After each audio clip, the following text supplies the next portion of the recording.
What's up, everybody, and welcome back to Leaders of Lifestyle podcast. I'm your host, Michael Ferraro, and with us again, Ace WATANASUPARP. How are you? I'm doing well, Michael. Thanks for having me. So we have a lot to talk about. I want to get right into it, but for those who don't know who Ace is, you should. Senior VP of Strategic Sales for Citizens Bank, and we have a whole episode that we did on Ace, his career, where he's going, what he's been doing, all of his entrepreneurial stuff. Check that out. That's also on my YouTube.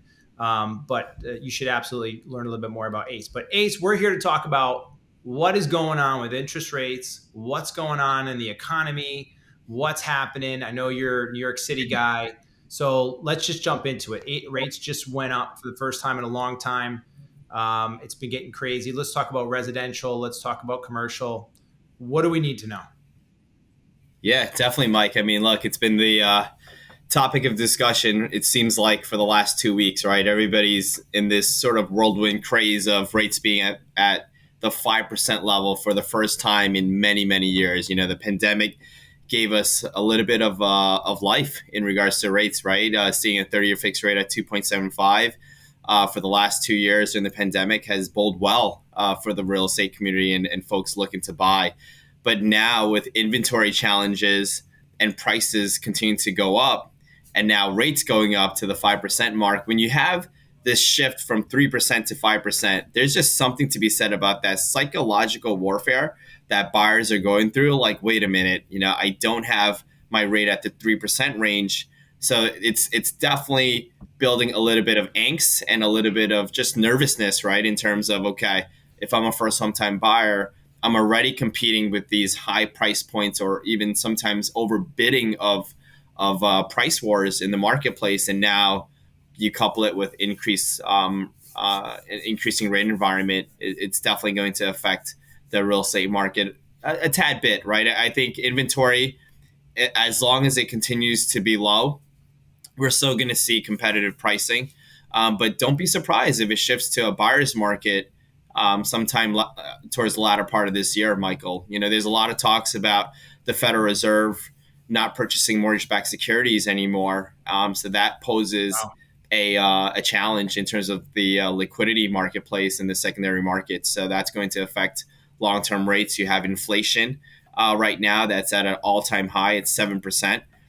Where the Federal Reserve is trying to combat that by continuing to increase rates. And if they increase it too fast, which people are talking about, we might sort of see ourselves in a mini recession. So look, I think for our listeners, with inflation where it is today, it's important for them to know how critical it is to invest your money, right? Whether it's in real estate, whether it's in stocks, whether it's in crypto, your dollar, the value of that dollar is going down day by day, Mike. So it's interesting to see the supply chain issues, the war between Russia and Ukraine affecting supply chains and across, you know, I think today's economy, we're so interconnected globally that it is affecting the economy in all different types of ways, for sure. All right, let me give you some scenarios. You tell me what you would advise. Yes. I own a house. All right, we're on the clock. Equity Let's at this go. point. I'm on the hot I seat. own a house, and I have good equity. Whether it's a house, or let's say it's a condo, or it's an apartment in the city, whatever. And I got good equity. The market's been good to me. I bought it before all this craziness. Do I, with the rates where they are, cash out refi, right, and put it into another property, or do I sit on that property? Meaning, and my biggest concern being, well, I'm now putting my money, I'm getting my money out to roll it into a bigger property. Awesome. But at the same time, I now got this higher interest rate. Do I wait for the rate to come down, or what do I do? So look, we never have a crystal ball, and it's a great question that you pose, right, Mike? I think in today's marketplace, a lot of people are actually taking advantage of what you just said. Because inventory has been a challenge, they're like, okay, if I sell my home, I may not even be able to buy another home to replace my home, right? So what they're doing is, because of the sort of steady equity increase in their homes, they're having a lot more ways to leverage their finances, meaning they're able to tap into the equity that they built throughout the years and now they can utilize it to either purchase a second home, purchase an investment property, and although their rate on the cash out may be a little bit higher than their original rate, it's still a lot cheaper than taking out a personal loan or taking out a loan against your credit cards, right? So that's something that we're seeing more and more, and it's a common thing that we're seeing here on the bank side, and I think it's smart. I think right now we talk about rates being in the 5% range, and everybody's going crazy that it's so high, and we were seeing 3% rates, but if you look at the interest rates on a macro level, it's still at an all-time low, right? In the 1980s, we saw rates at 16, 17%. You definitely don't want to wait till then. Do I see it going up that high? No. Do I see rates going up near the 6% range? Definitely, right? So I think even at 5%, you're still getting a bargain. You're still getting a deal, and people should start to think about leveraging some of their equity and using their properties as an investment vehicle. But again, it's not size. It's a it's not a one size fits all. So it's always a case by case, Mike. Okay. And now I could be wrong. I heard somewhere that there was a chance that the rates were going to go up, right? Hit the fives, possibly go over fives, and then 2023, when inflation kind of is curtailed, they're going to go back down. Is that a possibility, or is the inflation number not really 7.5? It's more like 12, 14, and it going back down is a pipe dream. We got no shot. It has to continue to go up to make sense, but too high recession time. Do you think there's a chance it goes back down under five again? There are some folks that are saying that it could go back down. The graphs are inverted again. But again, the Federal Reserve, they've already announced that if they had it their way, they would increase rates 7 times, 5 times this year, another 2 times next year. And I think we've been in an artificially low rate environment for so long. I think a lot of us hope that rates come back down. But again, for the economy's sake, I think having a healthy, steady increase in interest rates will help, right? Your checking account that you have in the bank, you'll get more return, more dividends on your savings and things of that nature. And look, we were in a pandemic, and the government had to step in and really encourage spending, right? And what does that mean? By having low interest rates, people can borrow more and invest more. I think as we come out of the pandemic, we need the rates to help steadily go up and continue to increase, because if we do see rates go back down, it just means that the economy is not recovering fast enough. So it may not be a good sign overall, Mike. So I think we're going to see a healthy, steady increase in rates, and hopefully, wage earned income has been the highest we've ever seen. I think one of the key challenges is that you're seeing a lot of people in terms of the workforce not really coming back to work. They've made money in other ways. And I think Yeah. that's going to be something that we need to wait to see what happens in regards to the workforce and employers trying to find labor shortages. So we'll see what happens there. I think a lot of folks are making money in front of their desk, trading and doing all sorts of things, right? On social media and technology, Web3, you have NFTs, you have crypto. There's just so many investment vehicles in today's environment that, there's a, believe it or not, employment shortage right now. So, Yep. All right. Scenario two. yeah. I have investment properties, right? I'm a person who's got investment properties. I have good equity in those, right? And do I do a cash out refi in my equity and my investment property? Do I 1031 in this market? And for those who don't know what a 1031 tax deferred exchange, it basically is finding a property you want to buy and then selling your property and basically having the profits from the property go directly into the new property so it doesn't have to be taxed. But please speak to your accountant about that and you can Definitely. understand that Definitely. there is timelines. Um, but do I do a cash out refi on my investment properties? Do I 1031 exchange, or in this market with rents being so high, do and the interest rates going up, do I just hold on to my properties and keep them? So great questions, Mike. So I'll answer the first one. So on investment properties, not all banks will allow you to cash out. So you really have to work with the right bank, do your homework, do your due diligence, and most of the regional banks will allow you to cash out at a certain LTV, right? Because it's investment, it's a little bit, it's a riskier asset, so they may allow you up to 70%, maybe sometimes 65% on cashing out. Now, is this the time to really go out there and find more investment properties? I believe so. I think there's always diamond in the roughs. I think you continue to scale at this point with inflation being the way it is. I think we started this conversation by saying invest your money. And I think there's still deals to be had, Mike. In regards to 1031 exchange, I think if you're a real estate professional and you're looking to get into the investment sort of, I guess, ecosystem, definitely learn about 1031 exchange. Mike said it perfectly. It's a way to defer your taxes. You can continue doing that from asset to asset. It's just on the purchases, you need to make sure that you're buying a property that's like-kinded in terms of price or higher, right? And then the last part is if you have a home and you're not quite sure on whether you want to continue to buy in the marketplace because you can't find anything because inventory is so challenging, what you may want to do is do a home equity line of credit or do a cash out, fix up your home while you still have it, right? Maybe there's renovations on your bathroom, your kitchen, just to really increase that value and continue to build wealth within your own asset, right? And I think a lot of folks have done that. They're like, Ace, you know what? If I sell my home today, yes, I've gotten a lot of appreciation. I can probably have some money sitting in the bank. But then what do I do with that, right? Because on a 1031 exchange, you only have a certain time period to identify a property and then transact. So that's a challenge. So they may not be able to do a 1031 exchange given the inventory challenges. So a lot of folks have decided to stay put. They're going to stay in their homes, but what they're going to do is tap into their equity a little bit, do a cash out, do a home equity line of credit, and really utilize that money to reinvest in their home and fix up the two common places that really, really brings up the most value in your homes is really the kitchen and the bathroom. Because believe it or not, Mike, that's where most of the folks spend their time. So So do you like the home equity line of credit for the homeowner, or do you like the cash out refi? it all depends.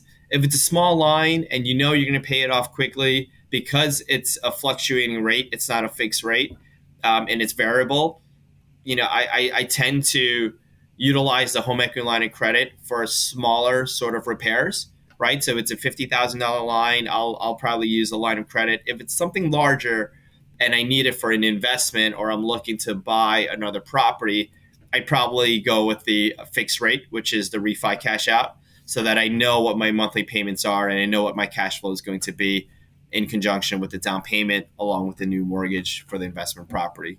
So So let me ask you. Let's say I say, listen, I'm just making up a number, right? I got two hundred yeah, thousand dollars worth of equity in my property. I want to do a cash out refi. So what's going to happen now, in theory, right, is my debt is going to I might have $200,000 more now to a mortgage, right? Another correct. mortgage payment on top of my regular mortgage. However, it's worked out. Is there a downfall to get to doing that in that I put myself in a position now where I just added $200,000 of essentially mortgage to my house. And if the market does take a downturn, now I really can't sell it. So let's say I do an improvement on my house with that money or do an investment, but then this house that I really like is there. And now the market takes a big 20% downturn and now I'm underwater. Is that kind of Yeah. the catch to it all? So that's why you never want to over leverage, right? In speaking with a good banker or a loan officer, they'll walk you through exactly where you need to be on the loan to value. So, for example, if you have $1 million home and you owe, let's say, 400,000 on the home, they'll allow you to take out 70% of that million, still giving Oh, you and leaving you with that 30% equity, just in case the market takes a turn. You see a little bit of a 10 to 15% pullback. You still have some mhm. equity in your home, right? So the banks will definitely make sure that you're not over leveraging because of their guidelines, because you're only Right. able to leverage 70%. So on $1 million, you owe 400,000, you're able to take out 700,000 in total, which means an additional 300K, right? So that's going to kind of keep you within your means. But I would always say, look, you have to really assess. Don't take out money that you don't need. Take out the money that you really have an actionable sort of course of action to follow through with, right? Whether it's an investment property. Some people, if you just want something for a rainy day or something on the side, that's where I say home equity line of credits are the best, Mike, right? Because you could have a line for 150K and not tap into it, and it's just a large credit card on your home. So basically, you pay as you go, you pay as you withdraw, but you're not paying the lump sum in terms of as comparative to a refi cash out, where if you take out the whole 300,000 and now you have a mortgage for 700K on top of your original mortgage balance of 400, now you have a little bit of a higher payment that you really need to have a revenue stream to come in to kind of compensate for that higher loan amount. So that was my question. I wonder if you do have investment properties that are have great equity. Do you keep your investment properties, let them cash flow, be positive in it and your cash flow amount, but then use that money and equity to put into, say, another investment property. So you get to keep yours, use the equity to pull into another investment property, and not tap into your house. Which Yeah, you tap into your house, you're playing with that mortgage thing, and that's still, it's still valued, because if you do ever want to sell, that's what you're going to use. You're going to make a little money on there too. But you're saying not every it's bank will do that. yeah. I mean, look, Mike, that's probably the best way.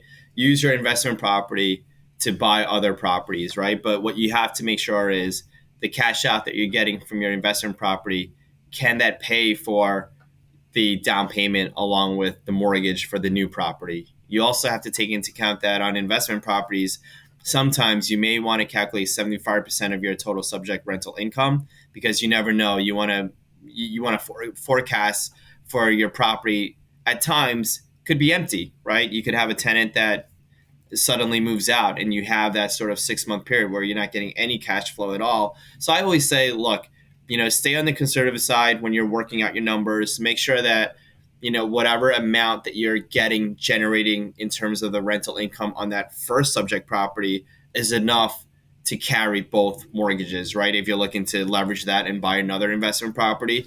But that's probably for another podcast. We can go pretty much investment 101, Mike, Sure. and I can Sure. kind of walk the guests and the listeners on what to look for, because there's more than just the mortgage payments, right? There's taxes, there's insurance, there's closing costs, there's repairs that you Right. need to kind of build in to your cash flow. So there's a lot more to that as well. So So let's kind of begin wrapping up with the residential side right now. You mentioned yeah, that you think that there's a possible buyer's market ahead of us in the not so near distant future, which this is yeah. different than 3 or 4 months ago, which was that this is going to last forever. We got the real estate market is so strong, there's nothing going to happen.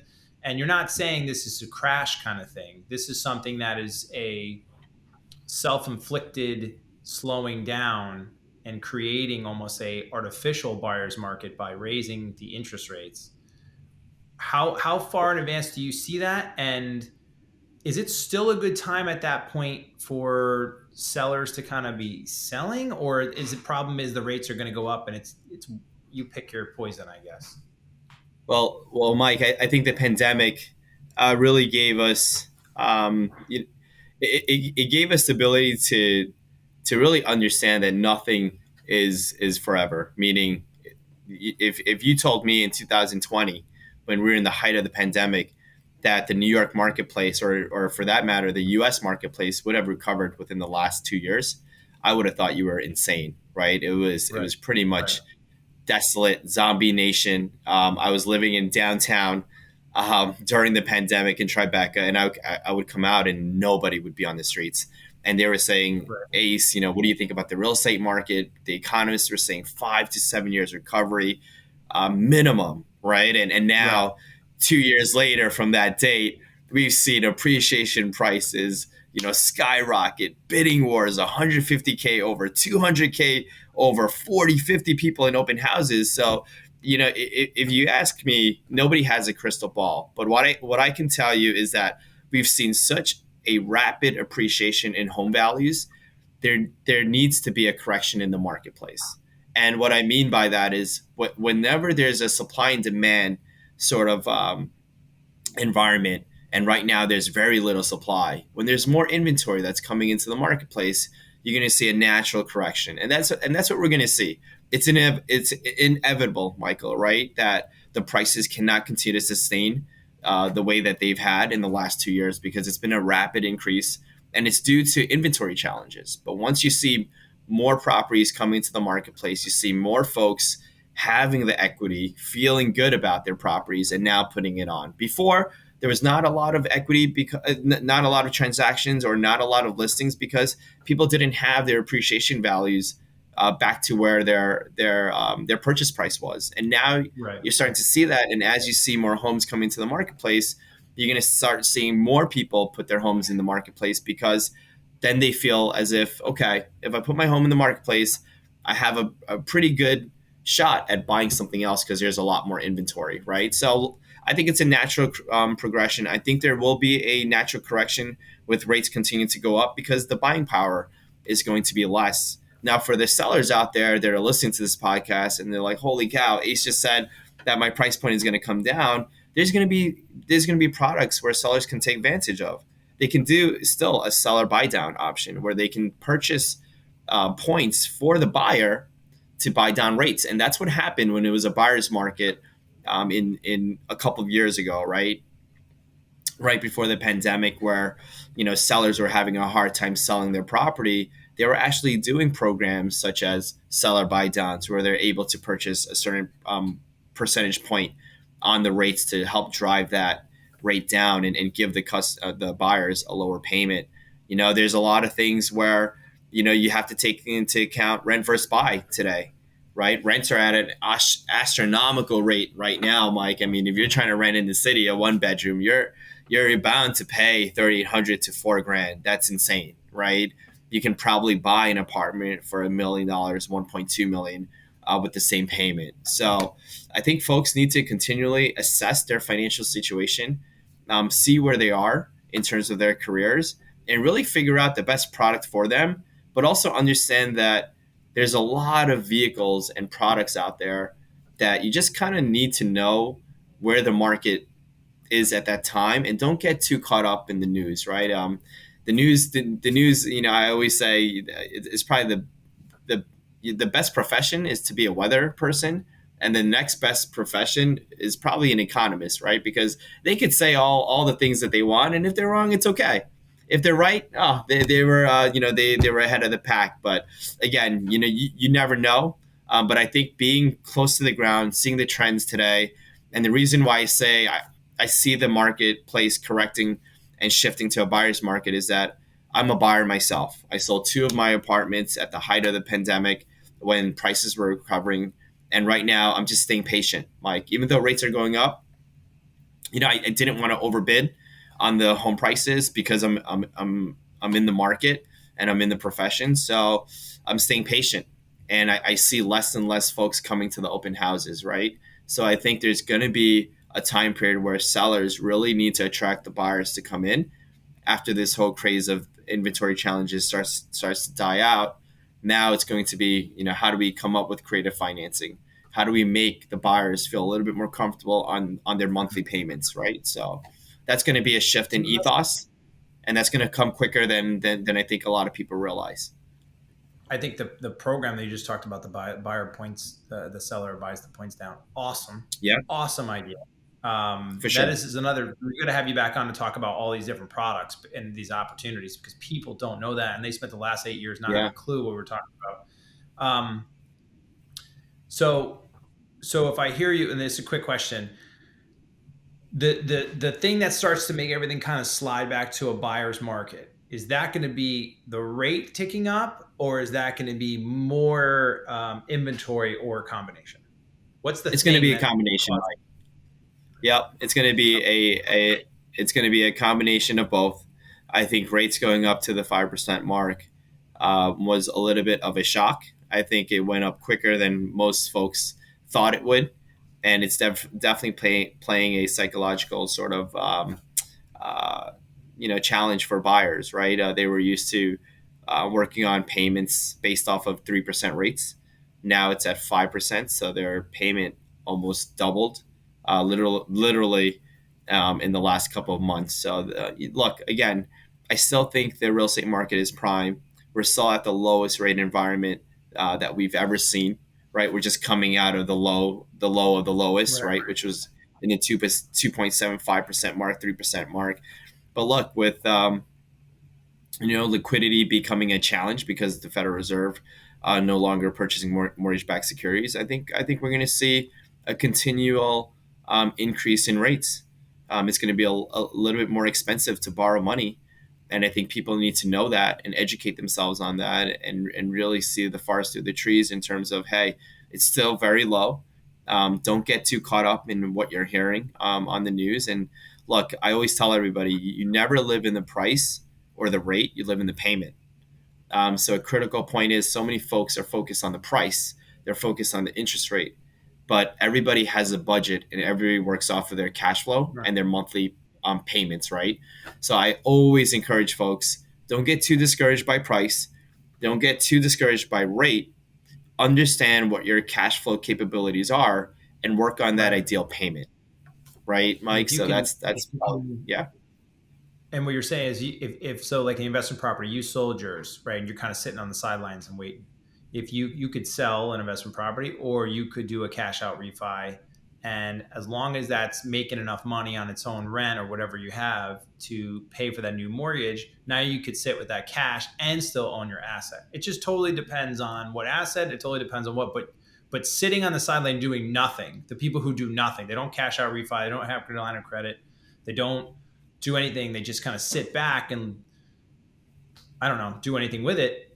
That's probably where you miss the boat. That's the group that you should do something with it, right?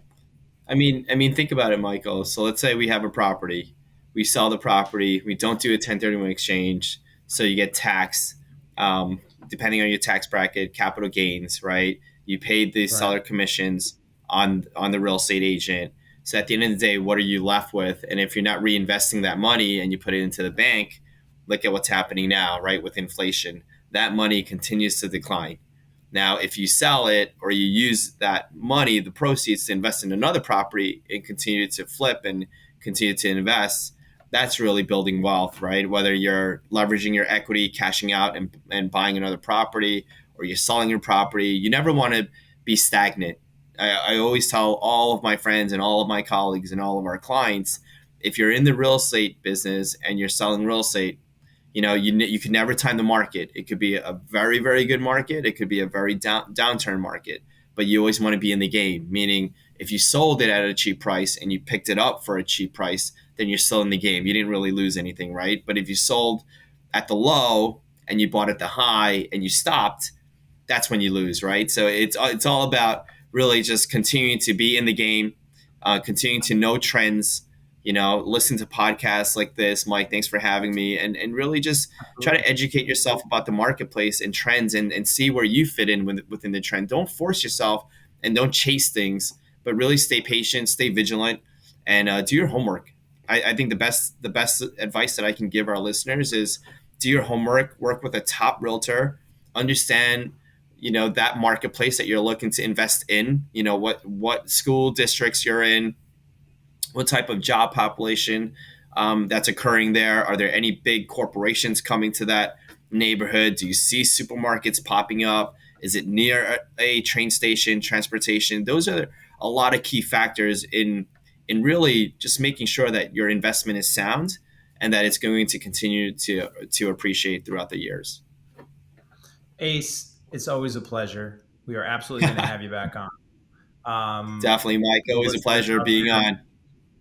man, the listeners are going to get a treat with this one. And one thing they can do is, we'll put obviously your information on the description, guys. I mean, like, follow up on these trends, watch what's going on, get onto newsletters, learn about this stuff, stay in contact with the people that are the best at what they do, and be in the know. Ace, thank you so much for being on with us again. Really appreciate it, man. Michael, always a pleasure. Thanks for having me. All right, everybody. Leaders of Lifestyle Podcast, Mike Ferraro. Until next time, take care.